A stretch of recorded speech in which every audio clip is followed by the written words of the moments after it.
Well, as soon as you said we'd come to your house here in the Perth Hills, it's where I grew up, not very far from here, of course. So the one thing I really associate with the hills is beautiful citrus. Yeah. So this is a citrus recipe, makes use of your beautiful oranges, the Jaffas. And the reason I love this cake so much is it's got that beautiful, dense, citrusy impressiveness about it, but it's super easy. Well, that sounds perfect for me. Yeah, it's me and a cake. What really. do we do? What do we do? All right, well, if you hand me your beautiful oranges. Okay, so just two oranges? Just two oranges, and we're going to put them whole into the pot. Yeah. With the skin as well? Skin and everything. That's why it's so easy. You get that great zesty taste to the cake without having to go to much effort at all. And remember I said to make sure they're nice blemish-free oranges, and that's because we're going to just boil them up with the water on top, right, for an entire hour. Right, and so what you do is you boil them away, they get all lovely and soft, let them cool, and then we'll chop them up into quarters, blitz them to create a puree. And we don't have an hour, of course. So something I've always wanted to say on TV. Here's some I prepared earlier. Right. That's so your puree, like that. yeah. Wow. It's got a bitterness, but it's still quite sweet, and we're going to combine that with things like the almond meal shortly and make a beautiful cake. So what's the next step? Grab the mixing bowl there, if I may, Trevor. We'll put these ones aside, the puree for now. We'll go in the last minute because I want to put 5 of your girls' beautiful eggs in first. Okay. And the reason the eggs and the sugar are going to go in first is so that the sugar gets a chance to melt.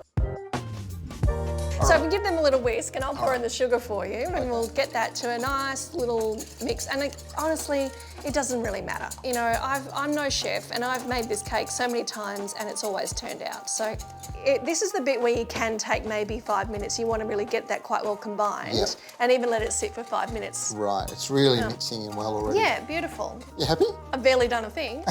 There's our almond meal. You know, you can make almond meal from scratch. Right. You can use your toasted almonds and blitz them, or blanched almonds, I think it is. Blanched almonds and no skin, or you can just buy it. Okay. That's what I do. Which is, I was going to say, which is obviously the easier option. As you can tell from my really detailed, accurate explanation of how to make it, I kind of like how there's not too much science in this because I can find sort of making cakes quite an intimidating thing. But you've got this easy sort of approach to it, right? Yeah, it's one I've made when I'm on holidays and hanging out with family and they turn it out and they go, wow, Carmen, we never expected that from you. And then in goes this orange puree we talked about earlier. Oh my God, that smells amazing. I reckon you're going to give JL a bit of a run. He came up with a lime tart. It was actually his daughter Sophie's mix, but... Yeah, well, that's the first time we'll have given any athlete a run for his money, so I'm pretty happy with that. Never happened to me before. That's just a bit of baking powder. I've gone with gluten-free because if you have any problems with wheat, you might choose an almond meal cake as an alternative. So go with a gluten-free baking powder and then it's friendly for any of your celiac kids and all that sort of thing.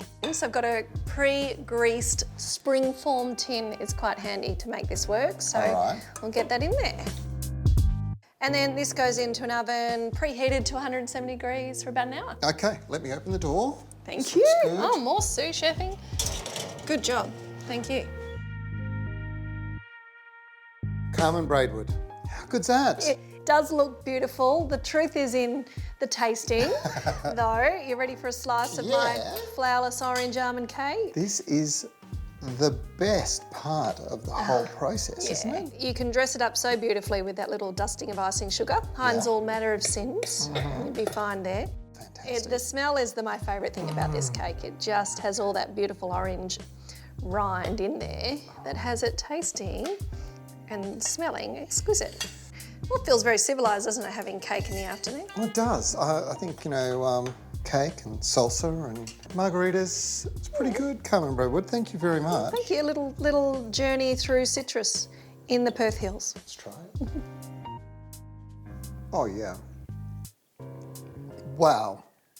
I love orange, but that is a terrific way to do it. It's really zingy, isn't it? And easy. Yeah. Dense, moist. Might need a cup of tea. You got the kettle on yet? Yeah, I can do that.